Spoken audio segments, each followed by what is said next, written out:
Bonjour à tous, ici les Lucasfilles. Bonjour Aurélie. Bonjour Claire.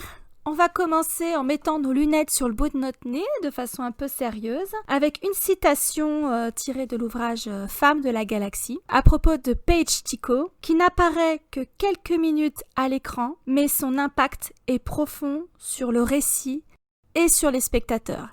Et effectivement, cette citation résume vraiment bien tout ce qu'on va dire à propos de Paige Tico. Alors j'ai calculé, elle apparaît à l'écran à 9 minutes 20 du film et elle disparaît littéralement à 11 minutes 20. Donc elle est à l'écran 2 minutes et même encore moins que ça parce que c'est entrecoupé avec des séquences sur Poe, sur Kennedy, etc. Il y a le montage, donc elle est présente moins de 2 minutes à l'écran. Mais son impact sur tout le reste du film, sur le récit, les personnages, etc. est absolument énorme. C'est probablement une des séquences les plus courtes dont on va traiter dans notre programme de cette année. Mais c'est vrai que c'est une séquence assez brillante. Moi, je trouve que l'ouverture était vraiment très bien faite. Bien qu'il ait commencé par ce qu'on lui a reproché, c'est-à-dire par un ton léger, qui justifie d'ailleurs dans son commentaire audio en expliquant que puisqu'après il allait gérer du lourd, c'était aussi bien d'avoir un petit peu de légèreté au début.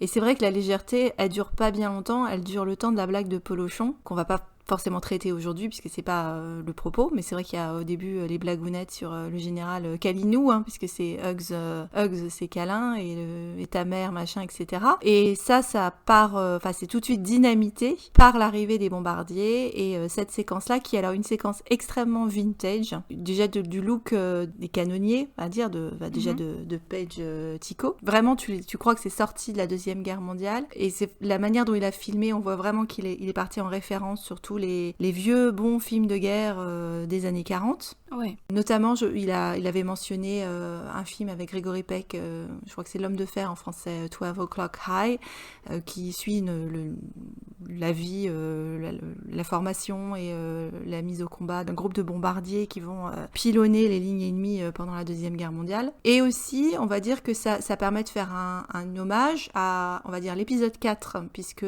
les séquences de l'Étoile de la Mort et le canon du Faucon Millenium, tout ça, on voyait que c'était pris plan après plan sur des films de guerre. George Lucas n'en était jamais caché, mais vraiment des films de base.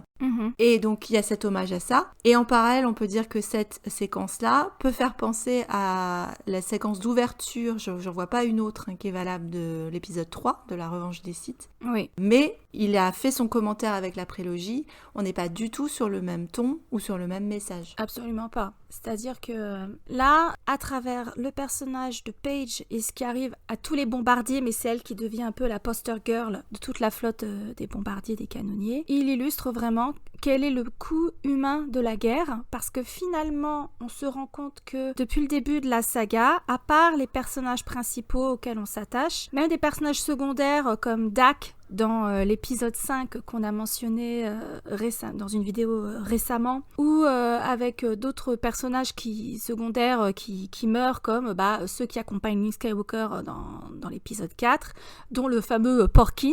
On n'a pas le temps de s'attacher à eux. Oui, ce sont des pertes, ce sont des morts dans la guerre, etc. Mais l'impact émotionnel sur le spectateur est quasiment nul, puisqu'on est investi uniquement avec les personnages principaux. Et même dans l'épisode 9, JJ n'a pas réussi à nous impliquer plus que ça dans la destinée de ceux qui partent à l'assaut de la flotte des Sith, puisque tu as le personnage de Snap, donc avec cet acteur qui est un acteur fétiche de JJ, qui a joué dans Alias, etc. Au moment où il meurt, Poe, il a l'air affecté, mais nous, on s'en contrefout. Et Rian Johnson arrive à obtenir l'effet complètement inverse dès le début du film, à travers cette femme qu'on ne connaît pas. On sait juste qu'elle s'appelle Paige parce que c'est comme ça que Poe s'adresse à elle sur la radio en lui disant tous les autres bombardiers sont morts, c'est pour toi Paige, il faut absolument que tu lâches tes bombes sur le Dreadnought. Et c'est tout ce qu'on sait d'elle, qu'elle s'appelle Paige, et on la voit même pas 2 minutes à l'écran, et on est à fond avec elle, et on ressent sa mort au plus profond de notre être. C'est hallucinant ce que Ryan a réussi à faire. Oui, mais tu disais, les pilotes qu'on voit se faire décimer dans les autres épisodes, bon, ils ont un nom a posteriori grâce au guide visuel, parce que je crois pas que, à part Dak, je crois pas que Porky, là, il était nommé comme ça. Enfin, souvent, il s'appelle genre Red Leader, Gold Leader. Enfin, Ouais. donc souvent, c'est juste des numéros, en fait, des noms de code. Et donc là, c'est vrai que le fait qu'il ait pris le temps de nous placer le nom, que c'est pas anonyme, elle enlève son casque, enfin son masque, ses visières, et donc on voit ce visage de très jeune femme. Le fait qu'il ait choisi une jeune femme qui est jolie en plus et jeune, donc en plus il y a vraiment c'est-à-dire c'est une représentation particulière, on va dire. Il a fait ce choix-là probablement pour qu'on sente encore plus, j'ai envie de te dire, le regret, ça peut-être un petit peu un coup bas de passer par une jolie jeune femme, on va dire, mais qu'on puisse avoir le regret de cette vie qui va être perdue de manière un peu vaine. Oui, ça va vraiment, sa mort va avoir un impact, sans mauvais jeu de mots ou avec jeu de mots, je vous laisse juger, jusqu'à la fin du film, en particulier à travers les aventures de Rose, mais même l'arc de Poe, elle résonne dans l'arc de Poe jusqu'à la fin, et c'est pour ça que c'est bien qu'on ait traité qu'on ait fait Holdo, et donc par extension Poe, avant de parler de Paige, parce qu'elle vient enrichir ces arcs-là aussi, pas uniquement celui de sa sœur, mais aussi celui de Poe et celui de la résistance au sens large, et celui de Leia aussi, d'une certaine manière, sur laquelle on reviendra un petit peu plus tard dans l'année. Ça vient se mélanger également à l'arc de DJ, qui est aussi prévu au programme, donc, mais c'est vrai que pour le coup, il y a une manière de tenir sa thématique, ou son fil directeur, Ariane Johnson, encore une fois, le setup payoff, parce que bon, c'est vrai que quand on voit le gros plan sur le médaillon, on se dit ok, bon, elle pense à quelqu'un, ou quand on la voit au début, on peut pas savoir à qui elle va être reliée, et donc c'est vrai que ce médaillon qui va être prolongé, qu'on revoit après dans les mains de Rose, on est obligé à ce moment-là de penser qu'elles sont sœurs, et après comme tu dis le commentaire, enfin il y a vraiment ça a vraiment été écrit et pensé. Les plans ne sont pas vains. Dieu sait si on a parlé souvent de la foire fouille de l'épisode 9, les objets ont une vraie résonance, et les actions et les paroles ont une résonance dans cet épisode. Et puis Paige, c'est presque uniquement du visual storytelling, cette séquence avec Paige, puisque à part crier le nom de son coéquipier Nyx, qui normalement doit être celui qui largue les bombes, puisqu'elle est canonnière sur ce bombardier, elle n'est pas censée être celle qui fait la manip de larguer les bombes, elle est censée défendre le bombardier avec son canon. Et il ne répond pas, mais ça va être le son de sa voix, on va l'entendre juste pour ça, quand elle appelle Nyx, c'est-à-dire son camarade bombardier qui lui est mort,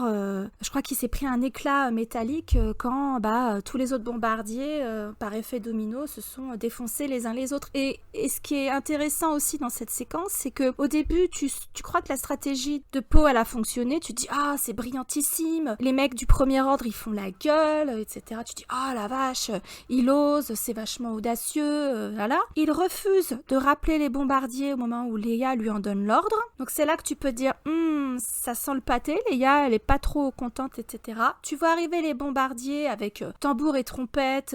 Au milieu d'eux, tu as les A-Wing, les X-Wing, etc. Donc les chasseurs qui sont là pour les protéger. T'as le thème de la résistance, tu vois, donc un truc hyper triomphal, allez, va-t'en guerre.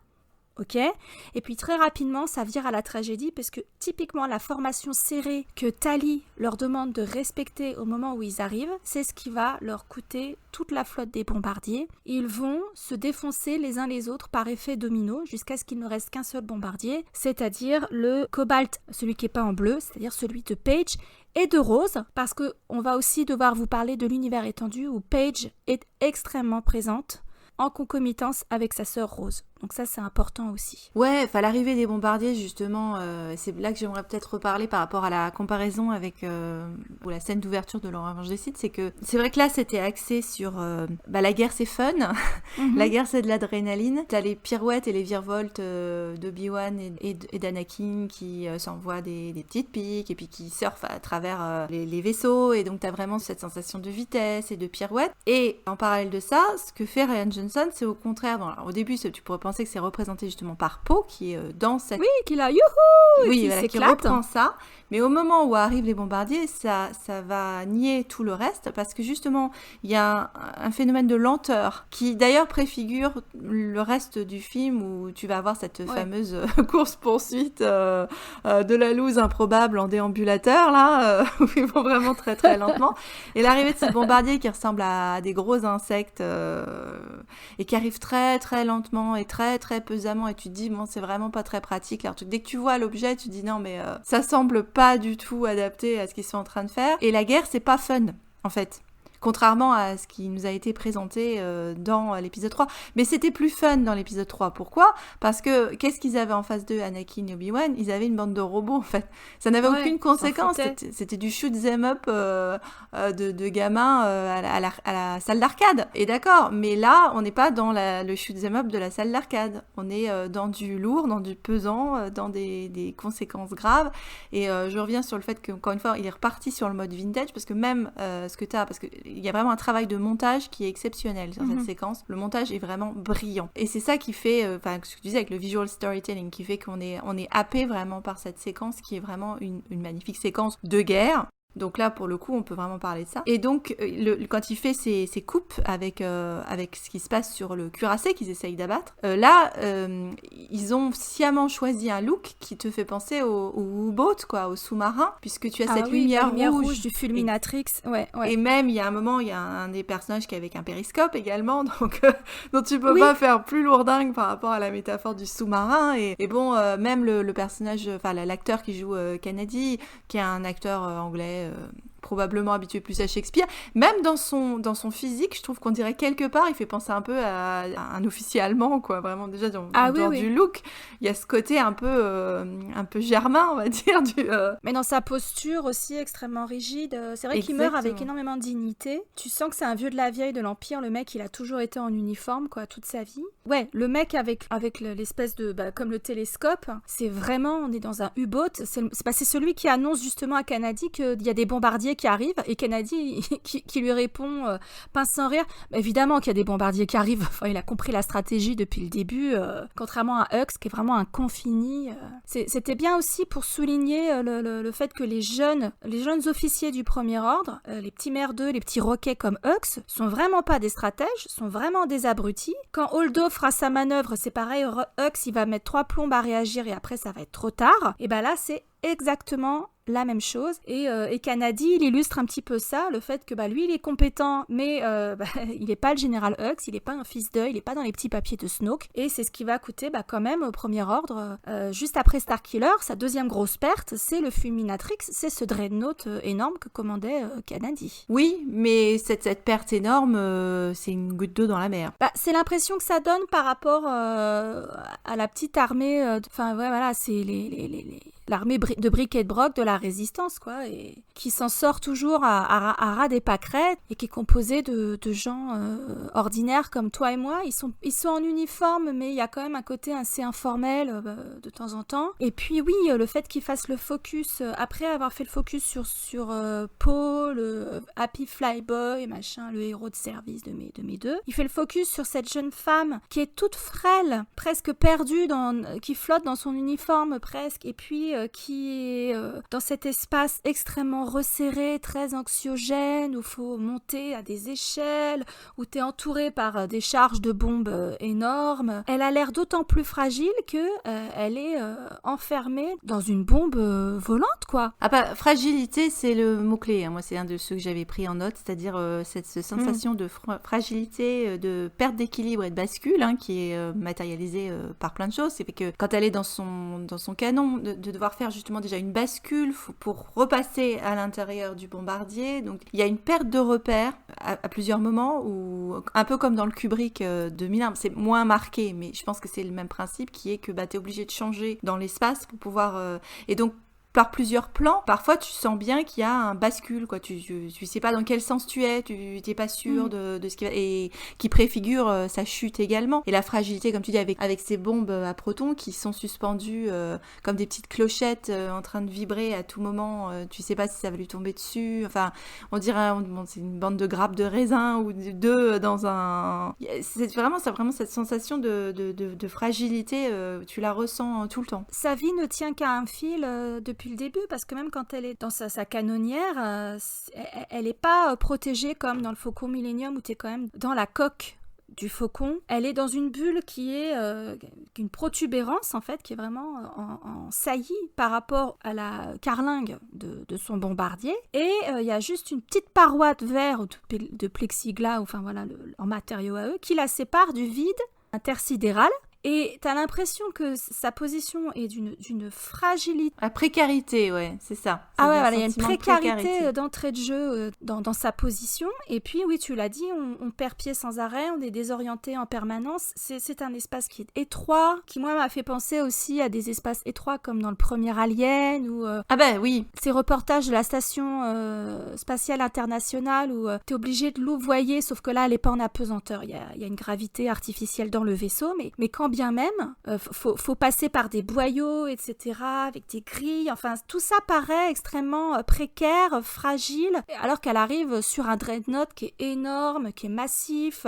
Au niveau des plans, même au moment où ils sortent l'hyperespace, les croiseurs interstellaires qui sont arrivés juste avant lui ont l'air d'échantillons, quoi, de jouets pour enfants. Alien, c'est la référence que j'avais également, parce que tu as une convergence entre deux aliens à travers le personnage de Paige Tico, parce que tu as à la fois le premier alien avec Ripley qui est là, effectivement, qui passe des échelles, quand tu la vois à la fin en train d'essayer de s'échapper, donc elle est là à passer par plusieurs espaces, on est vraiment dans une impression de claustrophobie, donc effectivement, t'as ça, et ça, la panique qui se montre sur son visage et que tu retrouves sur le visage de Paige, parce qu'il y a vraiment des gros plans sur les yeux, sur le visage qui montre à quel point elle a peur, hein, mais elle fait ce qu'elle a à faire, donc ça va très bien avec le personnage de Ripley, et ça se termine comme l'épisode 3 d'Alien, avec le déluge de feu et le sacrifice pour le bien commun, qui est frappant aussi, si tu veux. Donc tu retrouves un mini parcours d'Hélène Ripley dans le personnage de Paige Tico, on va dire. En moins de 2 minutes. C'est un truc de fou.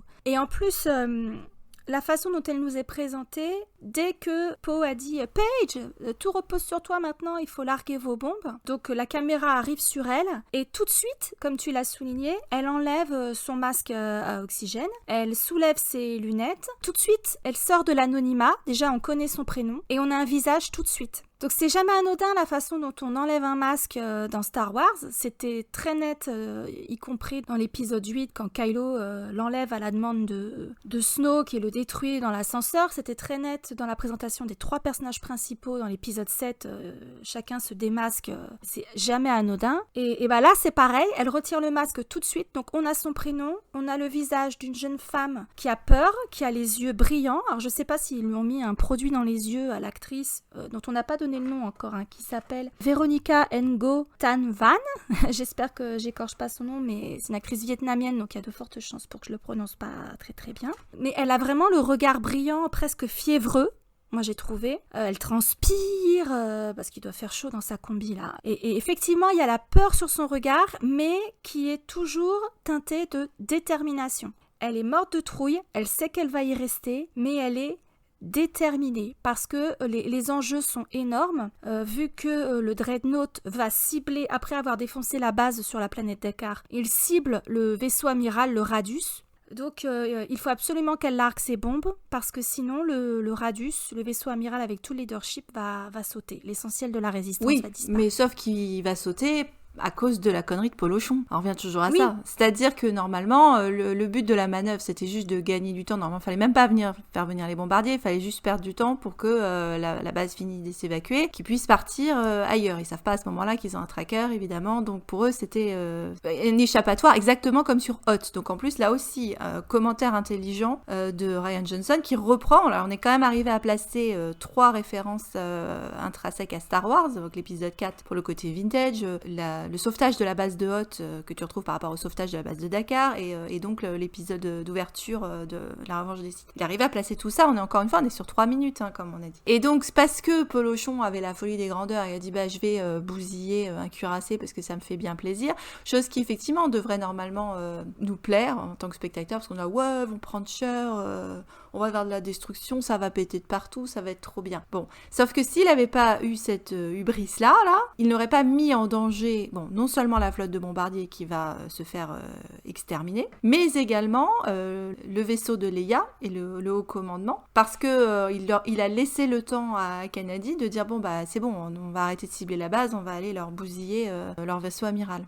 Donc c'est de sa connerie à lui, en fait. Et il passe son temps à mettre les autres en danger, et il y a quand même quelques centaines de personnes, encore une fois, qui meurent à cause de lui dans ce film. C'est évident. Donc t'as des enjeux énormes pour la résistance, D'un seul coup, tout repose sur les frêles épaules de cette jeune femme, qu'on ne connaît pas, mais on est avec elle de tout cœur, parce qu'elle est fragile, etc. Et on se dit, mais merde, ça ne tient qu'à un fil, parce que donc, quand elle arrive, elle voit que son collègue Nix est mort. Bon, elle n'a pas le temps de s'apesantir sur ses sentiments. Elle chope la télécommande, et là, elle est secouée. Elle tombe, et elle tombe dans les pommes, puisque la façon dont c'est filmé, c'est un plan extrêmement rapproché sur la moitié de son visage. Quand elle reprend connaissance, tu te dis ouais, elle a dû se faire super mal, parce que c'était quand même une sacrée chute. Et la télécommande, elle vacille. Encore une fois, on est tout le temps sur le fil du rasoir. Elle vacille en haut et il faut qu'elle essaie de l'attraper pour déclencher les bombes, pour faire tomber les bombes. Le suspense est insoutenable. Tu vois la détermination sur son visage. Tu sais qu'elle a peur, tu sais qu'elle a mal. T'as compris toi aussi qu'elle va mourir. Enfin, je veux dire, je vois pas comment c'est possible qu'elle s'en sorte. Et elle essaie de faire tomber la manette. T'es là, tu te ronges les sangs, t'es sur le bord de ton siège. Genre, est-ce qu'elle va y arriver ou pas, quoi? On est d'autant plus avec elle qu'il a une astuce qui fait qu'on on a la même expérience qu'elle au niveau sonore. C'est-à-dire qu'au moment où elle tombe après l'explosion, il y a plus de bruit. Enfin, les seules choses qu'on entend, c'est de son point de vue. Mm-hmm. On n'entend pas les autres personnages qui à ce moment-là sont entrecoupés. Enfin, on est vraiment à sa place. Et tu vois, Gisèle, la brillance du montage, oui, parce que pour autant que ça pourrait être un montage qui, sur le principe, peut paraître extrêmement nerveux parce que tu as énormément de coupes, il l'est pas. Parce qu'il prend, bien que ça se passe sur un temps extrêmement réduit et qu'on a énormément de coupes au niveau des plans, il prend son temps. Et c'est vraiment toute l'intelligence de Rian Johnson et de ce film, encore une fois, c'est-à-dire le temps que tu donnes aux personnages et à l'histoire et à créer le suspense. Et je sais que c'est pas gentil de ma part de vouloir revenir sur l'épisode 9, mais le fait est que tu n'as pas le temps, dans l'épisode 9, de t'intéresser à ce qui se passe aux personnages, à l'histoire et aux enjeux. Et là, les enjeux, tu les as. Bien qu'il y ait un montage, entre guillemets, nerveux, mais ça ne l'est pas, parce que tu prends... T'as vraiment ce suspense qui est créé, ce moment de chute de la télécommande, il se crée dans le temps. Dans un temps réduit, mais tu as l'impression d'avoir un ralenti. Il y a des ralentis, oui. Oui, il y a des ralentis, mais en même temps, ça se passe encore une fois, sur un temps extrêmement réduit, avec énormément de coupes. Donc c'est ce paradoxe, si tu veux, qui pour moi est magistral. Je t'avoue que moi, avant de chronométrer ce passage pour préparer l'épisode, j'étais persuadée qu'elle était à l'écran, que ça faisait au moins 5 minutes. Vraiment. Qu'on la voyait beaucoup plus que ça. Et quand j'ai regardé le timer, j'ai fait quoi ? Que 2 minutes, j'en croyais pas mes yeux. Je pensais qu'elle était plus longtemps à l'écran. Tellement il a réussi à provoquer d'empathie parce qu'on est vraiment à sa place au plus près. Il sait utiliser les silences de façon magistrale. Il y a plusieurs fois des silences ou des perturbations sonores quand elle reprend connaissance. Il y a un espèce d'effet Larsen, tu sais, où elle est dans les choux et du coup nous aussi. On entend son souffle. Il y a l'accent qui est mis sur sa respiration extrêmement laborieuse parce qu'elle est en stress et elle fait un effort physique parce qu'elle est en souffrance. Il faut absolument qu'elle fasse tomber la télécommande, donc quitte à se péter la jambe, elle appuie, elle tape comme une malade sur l'échelle. Tu as un ralenti à un moment donné quand à ce montage, ces coupes très très serrées entre le visage de Poe, les mecs qui vont faire la mise à feu et Kanadi qui donne des ordres où t'entends pas leur voix mais tu as une espèce de musique mélodramatique extrêmement lente qui accompagne les ralentis, donc tu as des ruptures de rythme qui sont assez hallucinantes. Enfin voilà, au niveau de l'ingé son, l'utilisation des silences au contraire de la musique, c'est du grand art quoi. Et qui en plus, si tu veux, comme c'est la séquence d'ouverture, c'est également un manifeste pour ce qu'on va avoir dans l'épisode. Parce que là, ce que tu as dit, par exemple, sur le travail, sur la bande-son, sur les effets sonores, c'est vraiment un travail qui a été bien fait dans cet épisode, où il y a vraiment un jeu, une réflexion sur les effets sonores, notamment dans les Force Bond, ou au moment du kamikaze de Holdo. Donc déjà, c'est déjà préfiguré dans cette scène-là. De la même manière, les ralentis, ou encore une fois, le fait de prendre son temps et la notion du sacrifice sont déjà posés d'entrée de jeu avec le coup de la guerre, le sacrifice. C'est quoi un sacrifice ? Et encore une fois, la dernière fois quand on avait parlé de Holdo et tu t'avais bien fait de rappeler, oui, il y en a 3. Enfin, il y a 3 fois où on peut parler de ça. Peut-être même 4 même plus, il y a Luke, exactement. En fait, ça revient sans arrêt, cette notion du sacrifice. Ou même, si tu vas par là, Rey, au moment où elle arrive sur le suprématie, c'est aussi un sacrifice. Oui. Donc en fait, c'est posé sans arrêt, cette notion-là. Mais elle est entrée là, c'est un petit peu son fil directeur, quoi. C'est sa thématique, elle est posée, la question, elle est là. C'est quoi la valeur du sacrifice ? C'est quoi un sacrifice ? Se sacrifier pour qui, pourquoi? C'est vrai que tu te rends compte que Poe, il a sacrifié beaucoup de gens pour son orgueil. Et tu as aussi, donc là, de la part de ces gens-là, c'est un sacrifice consenti dans le sens où ils se sont engagés dans la résistance, donc ils savent très bien qu'ils risquent leur vie. Mais ce sont des anonymes, hormis Paige. Et Paige, son sacrifice, il vient d'elle. C'est un acte délibéré de sacrifice qu'elle fait. Tout dans la mise en scène est fait pour montrer ça. Sa détermination, son courage.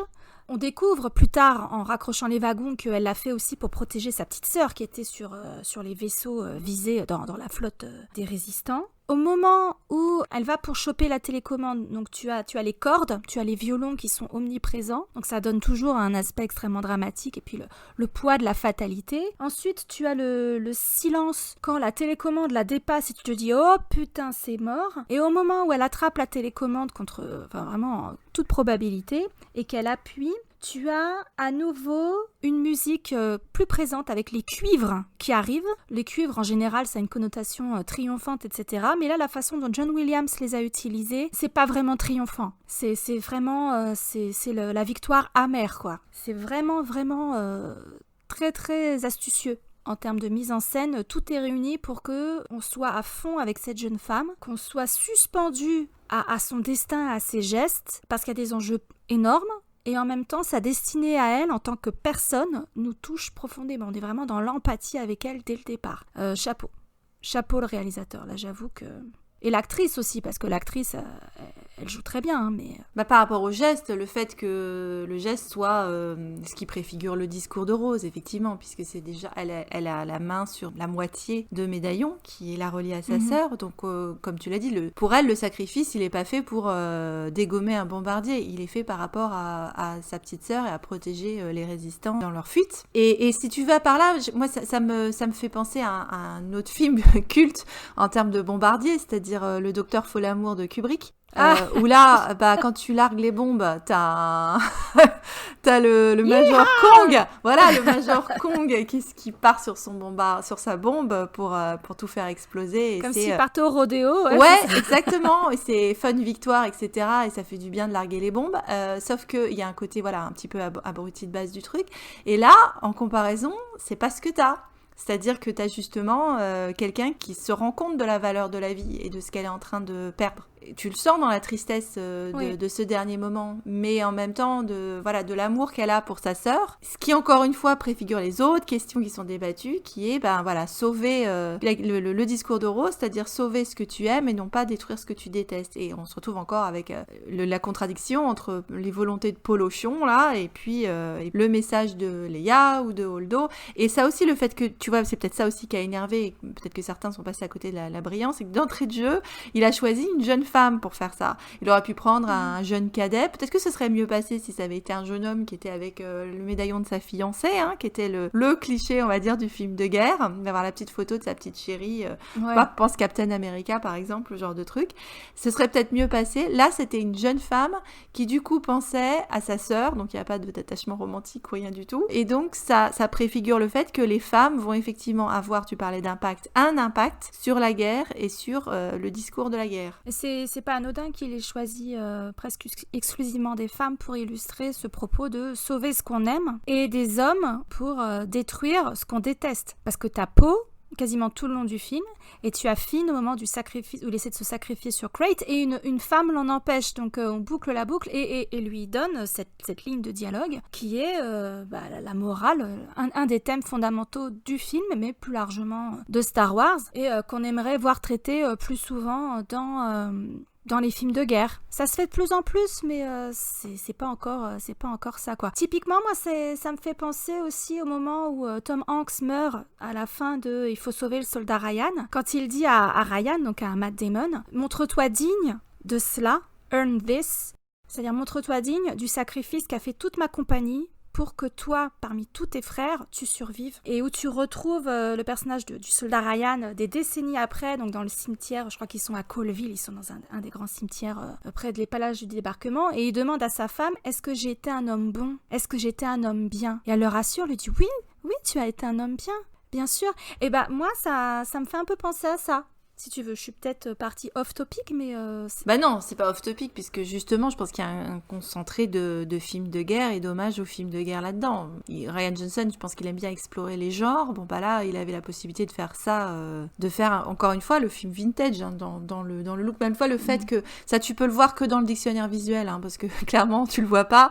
Mais le fait que sur les bombes, par exemple, les pilotes, ils ont fait des petits dessins, tu vois, comme ce qu'on faisait sur les avions, les personnaliser ou de mettre des messages personnels. Et donc là, c'est pareil, il y avait des messages personnels sur les bombes. Han Solo vous passe le bonjour, ce genre de choses. Ouais. Mais d'ailleurs, au passage, on a oublié de reparler ça parce que c'était un truc qui avait énormément énervé certaines personnes, où c'est pas possible de larguer des bombes dans l'espace et que ça avait été effectivement, je vais te dire oui, c'est vrai, mais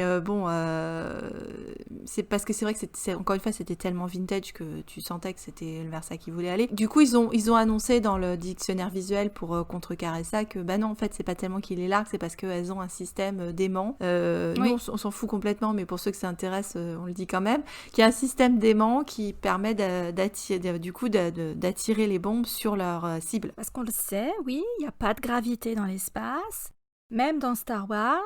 Ils sont pas complètement débiles, même si Star Wars c'est pas de la hard science-fiction, on n'est pas avec Arthur C. Clarke, etc. On n'est pas dans Gravity. Oui, les bombes elles sont enclenchées et elles vont cibler l'objet métallique qui se trouve juste en dessous le bombardier. Enfin voilà, c'est pas sorcier quand même à comprendre. Et dans les autres éléments de l'univers étendu où Paige apparaît, c'est très clairement expliqué aussi. Enfin il y a pas... Je vois vraiment pas, là c'est vraiment pour chercher la petite bête. À ce stade, c'est de la mauvaise foi, hein, comme d'habitude. C'est un petit peu énervant parce qu'en plus, on passe complètement à côté de l'impact émotionnel et narratif qu'a ce sacrifice pour tout le reste du film. C'est quand même un peu con. Alors oui, tu l'as dit, elle touche son médaillon, elle le fait à 2 reprises. La première fois, c'est quand elle s'est ramassée la gueule et que elle prend le médaillon, elle ferme les yeux et elle frappe l'échelle de toutes ses forces pour récupérer la manette, la télécommande, ça fonctionne. Et la fois d'après, c'est juste... elle regarde les flammes, elle est tournée vers la cible, et c'est en train de tout péter autour d'elle, aussi bien son bombardier que le Fulminatrix, le Dreadnought en dessous d'elle. Et juste, elle a le temps de mettre des doigts tremblotants sur son demi-médaillon, sur son hommage aux mystérieuses cités d'or. Moi, c'est le fait que ça m'avait fait.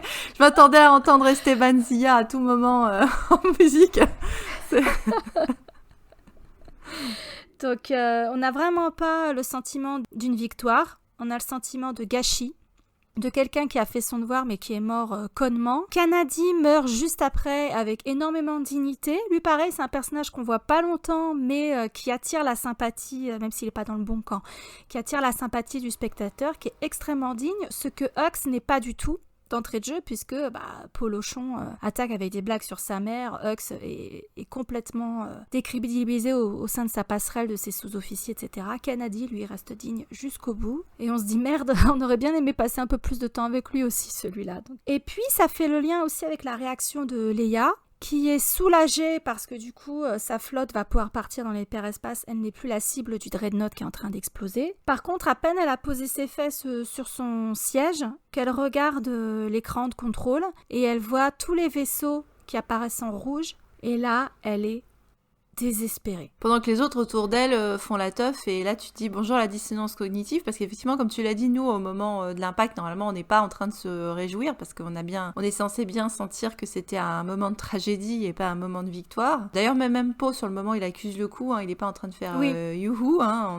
au moins on lui accordera au moins cette qualité là, qu'il n'a pas été en train de faire la teuf, en train de faire des high five à BB-8 dans son cockpit. Ouais, en fait cette séquence là, ça annonce aussi toute la situation de la résistance dans cet épisode, parce que comme on a dit que Paige était sur le fil du rasoir dans une situation précaire, c'est la situation de la résistance qui est vraiment au bout du rouleau, qui est bric-et-broc, qui doit taper du pied pour essayer vaguement de récupérer une télécommande pour faire péter un truc, parce qu'ils ont vraiment plus rien, ils sont un peu tout seuls, isolés, à bout de ressources et à bout de force. Et ça annonce bien tout leur long chemin. Un sentiment de désespoir et on va se battre jusqu'au bout, mais...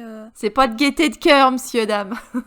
Ah ouais, c'est contrecarré par la notion de l'espoir que Luke revienne et qu'il va faire renaître sa légende. Donc, c'est contrecarré par l'espoir de Rey aussi à sauver Ben. Donc, forcément, ça s'équilibre. Mais c'est vrai qu'on passe souvent d'une émotion à l'autre. Et là, l'arrivée des bombardiers, la destruction des bombardiers, la destinée de Paige, c'est vraiment la douche froide. Après, l'entrée en matière, Black Potash, youhou, je défonce des canons, allez, on va tout défoncer, part en guerre, la fleur au fusil, machin. Bah, très rapidement, on est calmé. Et la réalité de la guerre, le fait que c'est une boucherie débile, le sentiment de gâchis, tu l'as d'entrée de jeu, ça donne le ton pour le reste du film tout à fait. Ah mais c'est ce que j'appelle détourner de manière intelligente tes attentes, c'est-à-dire subvertir intelligemment tes attentes. Donc tu dis ok, je vais avoir un truc fun comme le début de La Revanche des Sith. Là tu t'es assis dans ton fauteuil avec wouhou, avec Polochon et la séquence avec BB-8, Happy Beep qui va dans le cockpit, tout ça, donc t'as ce côté-là.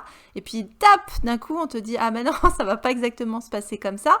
Mais moi à la limite j'aime mieux justement le deuxième volet, donc c'est pour ça aussi peut-être que j'ai tellement aimé le dernier Jedi, c'est-à-dire que justement là pour le coup, moi mes attentes elles ont été détournées dans le bon sens, c'est-à-dire et j'en étais très contente. Mais vraiment souligner le fait que c'est vraiment très bien fait et que c'est une séquence qui est très belle également.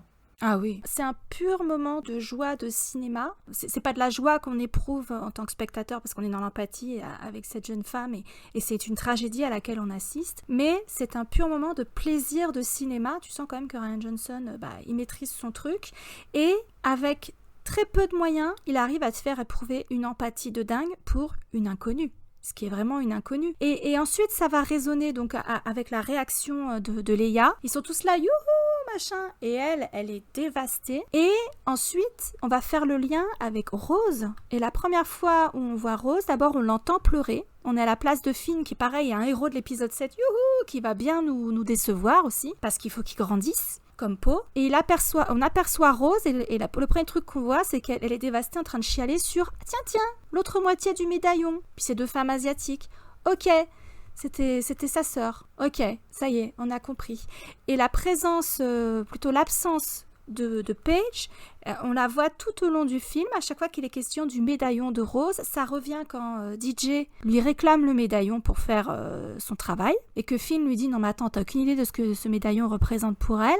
Elle lui donne en disant fais-le. Donc tu sens la détermination de Paige. Elle n'a pas perdu de vue pourquoi sa sœur est morte. Donc, ce dernier souvenir qu'elle a de sa sœur, elle est prête à le sacrifier, encore une fois la notion de sacrifice, pour le bien commun. Et on retrouve, alors c'est dommage qu'ils aient coupé cette scène au montage, mais au moment où Hux et Phasma vont pour les exécuter, elle et Finn, dans le vaisseau, Hux, il chope son médaillon, et ensuite il lui chope le menton, et c'est là qu'elle lui mord le doigt. Donc encore un rappel de Paige. Deux séquences ABO. Je constate, c'est une asiatique. Ginger Rose. Voilà, exactement. Quand DJ lui rend son médaillon, elle est très très émue. Tu as Finn qui est très heureux, qui a un petit sourire de satisfaction. Puis c'est le moment où nous, Ryan nous manipule pour nous faire croire que ouais, mais en fait, DJ c'est un peu comme Han Solo ou Lando Calrissian, c'est un peu le mauvais gars qui finalement a un bon fond pour à nouveau nous retourner comme des crêpes en disant non, en fait c'est vraiment une ordure, c'est un profiteur de guerre. Eh ben non, c'est pas comme ce que vous connaissiez déjà. Et puis le médaillon, on le voit une dernière fois quand elle est dans un des petits vaisseaux là sur Crate, leurs espèces de trucs tout rouillés là, et qui foncent vers le canon pour gagner du temps et empêcher la destruction de la porte qui protège la mine. Et elle touche le médaillon et elle a l'air très déterminée, le même air déterminé qu'avait sa sœur quand elle a cherché à déclencher les bombes. Donc la boucle est bouclée. D'une sœur à l'autre, la boucle est bouclée. Puis une mort a une conséquence à long terme, contrairement, tu vois, au personnage qu'on a évoqué avant, Dak par exemple, où bon bah voilà, c'est à la limite c'est une blague parce que on va même pas retirer son corps tout fumant, ouais. Voilà, c'est ça, je veux dire, on s'en fout, il se fait écrabouiller après par le truc. Non, je préfère sauver mon sabre. Bon, je comprends, hein, c'est plus important qu'il sauve son sabre parce que de toute façon l'autre il est mort, mais tu vois, c'est vrai qu'il y a pas d'impact de la vie humaine. Ok, il est mort, Dak, bah je sais pas d'où il vient, je sais pas où il va. Après, il y a l'univers étendu qui a peut-être rajouté des trucs comme justement dans Étoile perdue ou autre chose. Mais là, au moins, c'est vrai que t'as un personnage qu'on connaissait pas, qui est mort, on nous a bien fait sentir la gravité de sa perte, et en plus, il va continuer, ce personnage, à hanter l'épisode, enfin à être présent et avoir encore un impact sur la vie de certaines personnes, de montrer que non, t'oublies pas tes morts, quoi. C'est quand même la mort de Paige.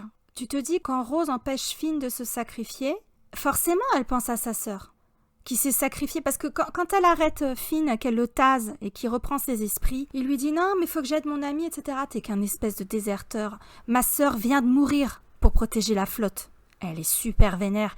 Et l'autre, il lui dit, oui, je suis désolée, mais machin, il pense qu'à sa gueule. Et elle perd jamais de vue le bien commun. Sa sœur est morte pour protéger la flotte et aussi pour protéger sa petite sœur, pour protéger Rose, qui normalement aurait dû être dans le bombardier avec elle. Pareil, on vous renvoie vers l'épisode sur Holdo. Le sacrifice de Paige, le fantôme de Paige, ça fait des ricochets pendant tout l'épisode 8, jusqu'à cette phrase magnifique de Rose qui prend tellement de sens quand tu sais ce qu'elle a perdu. Ce que la résistance a perdu depuis le début du film, que les gens aient pu trouver ça cucul à praline ou balayer la phrase de Rose d'un revers de la main en disant « Ah, c'est complètement con ». C'est parce qu'ils ont oublié le début, c'est parce que tu reviens toujours à ça, c'est-à-dire ne pas comprendre pourquoi elle empêche Finn de se sacrifier vainement, ou cette phrase, etc. C'est parce que t'as oublié le début du film, en fait. Et c'est peut-être la première fois qu'un Star Wars ressemble autant à un film de guerre, finalement. Rogue One, ils ont essayé de faire un peu le même genre de choses. Oui, il y a Rogue One. Commando Suicide. Rogue One, c'est vraiment le film de guerre. Mais par rapport aux 2 trilogies précédentes, où c'est sur fond de guerre en permanence, c'est la première fois que j'ai vraiment l'impression de regarder un film de guerre dans la façon dont c'est tourné, à part peut-être l'attaque de l'Étoile de la Mort dans l'épisode 4, où on est vraiment sur des films de guerre, mais plus ce côté documentaire où l'impact émotionnel est moindre. Là, j'ai vraiment eu l'impression de regarder un film de guerre, et Dieu sait si j'en ai regardé, parce que j'adore ça. Moi non, en général je dors, hein, donc... Ah, c'est vrai. Oui. Moi, j'adore tu mets un film de guerre, t'es sûr de m'endormir, hein, c'est direct. Je sais pas pour si le c'est côté humain, tu vois. T'as le côté stratégie, t'as le côté boum boum, voilà, très bien. Mais c'est le côté humain, le drame humain, c'est ça qui fait que c'est proche de nous. C'est pour ça que j'aime les films sur la résistance, etc. L'Armée des Ombres, c'est un chef-d'œuvre absolu pour moi, enfin voilà. Et ça m'y a vraiment fait penser. Je me suis dit, ouais, je suis avec cette femme, je comprends le conflit de Leia, le désespoir de Leia, je comprends la position d'Holdo, je comprends pourquoi Poe, ce personnage, il est là, et pourquoi il faut déconstruire le stéréotype qu'il est censé représenter. Enfin, tu vois, à la fois, c'est un hommage au film de guerre à l'ancienne, et c'est revenir aux sources de ce qui a inspiré George Lucas, ce que, encore une fois, Rian Johnson sait très bien faire. On vous renvoie vers l'épisode sur les Fers à Shomon, ce que Jon Favreau sait très bien faire aussi. Et en même temps, ça résonne avec la façon dont on a fait les films de guerre depuis quelques années. Il faut sauver le soldat Ryan, les séries télé Band of Brothers, le côté plus immersif, plus humain, où il y a plus d'empathie vis-à-vis des personnages, que tu vas retrouver même dans Wonder Woman, le premier film avec Gal Gadot, qui est très bien foutu pour ça aussi. Ou Un long dimanche de fiançailles, où tu vois cette approche où tu t'intéresses plus au coup humain, quoi, que juste au côté boum boum la guerre. Exactement, et que chez Kubrick, on va retrouver avec une connotation encore plus politique dans Les Sentiers de la guerre, par exemple. Où vraiment l'idée, le propos, c'est d'atomiser l'absurdité et l'inhumanité des états-majors pendant la Première Guerre mondiale. Bon, là, en l'occurrence, l'état-major français. Mais on est quand même arrivé à parler de Kubrick plus d'une fois, et d'ailleurs, normalement, la séquence d'ouverture aurait dû commencer comme un hommage à 2001, l'Odyssée de l'espace, puisque normalement, Rian Johnson, dans une première mouture, avait prévu d'avoir le film dans son Bacta, là, que ça commençait comme la fin de 2001, avec où il y a l'embryon, où tu sais pas, c'est une planète cosmique, exactement. Ouais. Et en fait, il avait prévu de faire ça, et il a changé, et il est parti sur ce qu'on a aujourd'hui, mais normalement, il ouvrait sur cette ambiance 2001, où on savait pas trop si c'était une planète ou Finn. On découvrait au fur et à mesure que c'était le visage de Finn. Donc, c'est vrai que la référence à Kubrick, elle se pose là. Alors, sauf qu'au lieu de ce soit 2001, moi, je pense qu'effectivement, tu peux parler du docteur Folamour, mais c'est aussi, ça a dévié, mais c'est intéressant de savoir qu'il y avait Kubrick en fond. Parce qu'il reste un brûlot contre la guerre, ouais. Et typiquement, là, Rian Johnson, en nous proposant un film de guerre, vraiment un film de guerre, du moins cet aspect-là, cet arc-là, parce que Rey et Kylo, on est plus dans le conte de fées, mais ça, on a largement eu le temps de l'explorer, mais il nous propose un film de guerre qui est un brûlot antimilitariste. Bien sûr.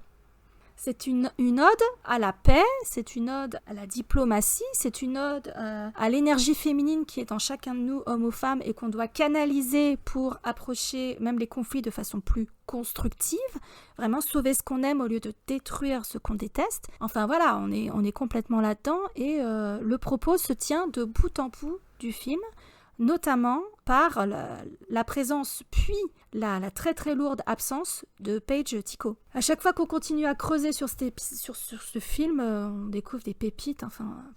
Oui, on pensait qu'on allait tenir 20 minutes, puis finalement, tu vois, on est déjà à 50. Est-ce qu'on conclut, justement ?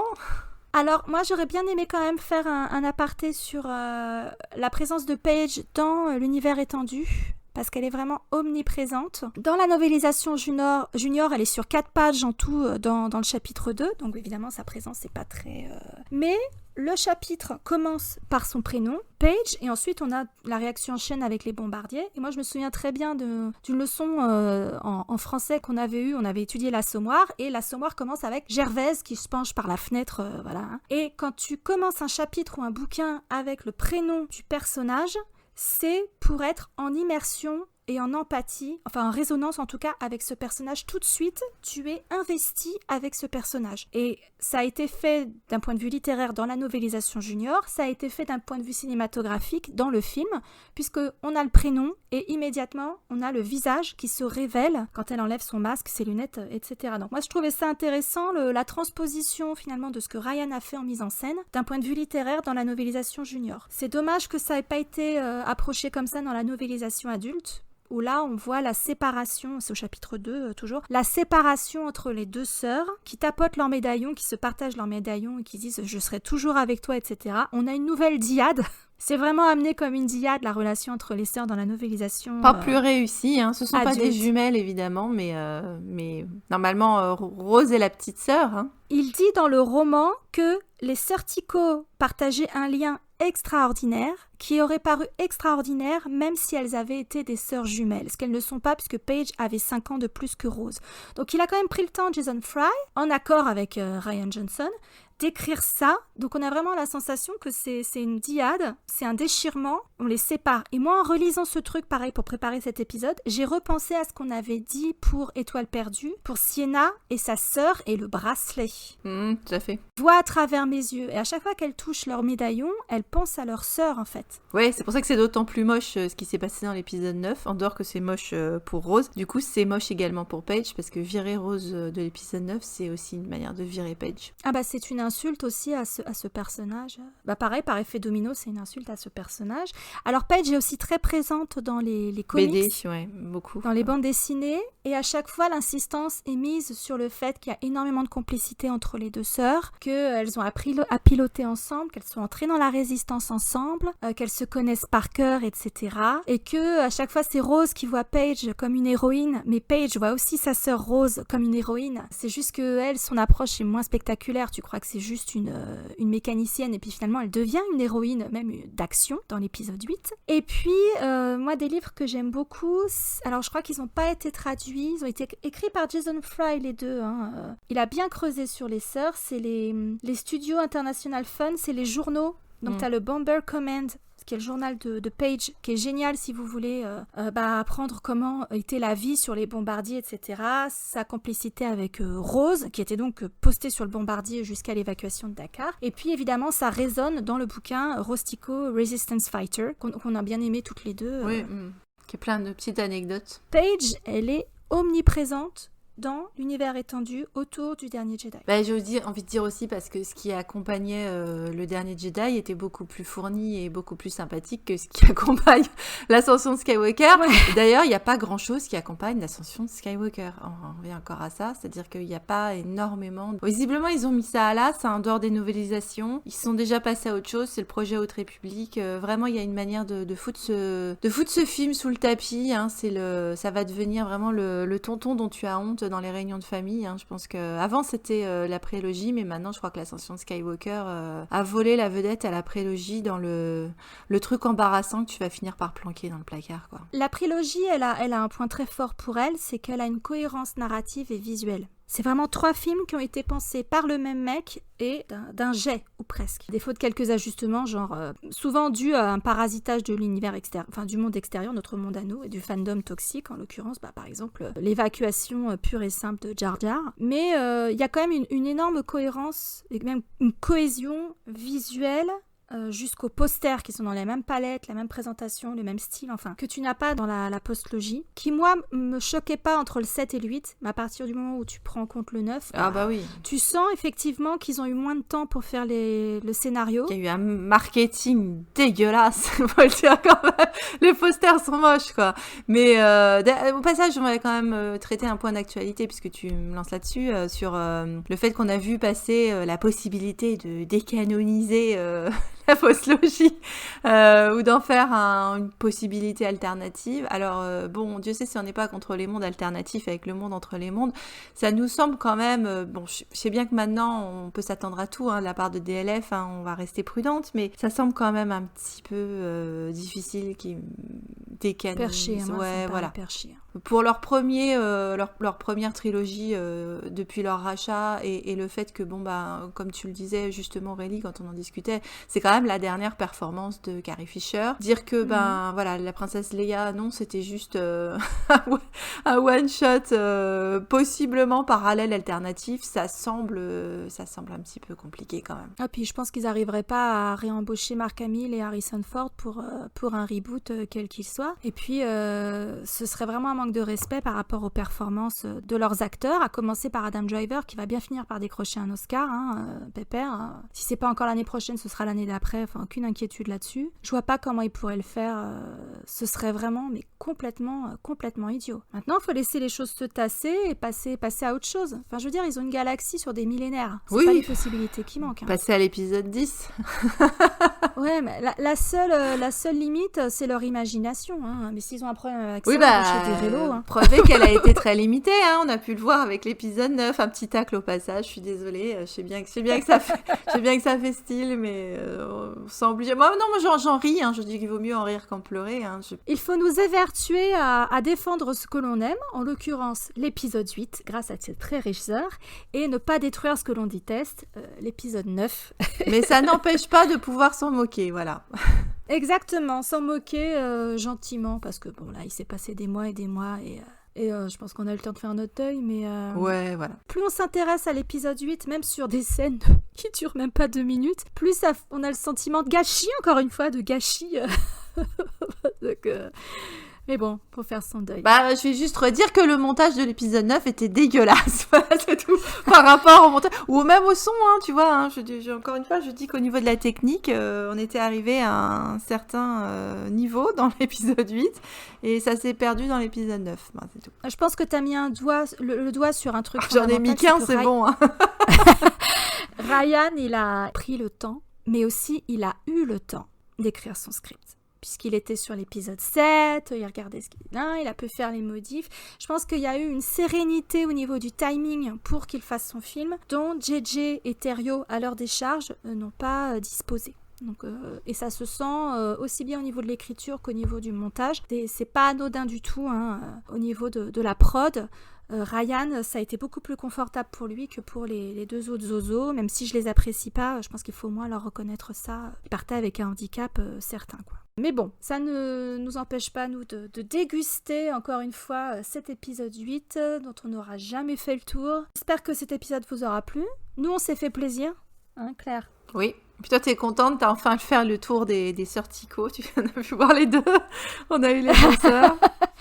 Ouais, on a eu les 2 sœurs. Elles sont importantes toutes les deux. Pas pour les mêmes raisons, mais elles sont indissociables l'une de l'autre. De même que tu peux pas dissocier Rey de Kylo ou Poe de Holdo ou Finn de Rose.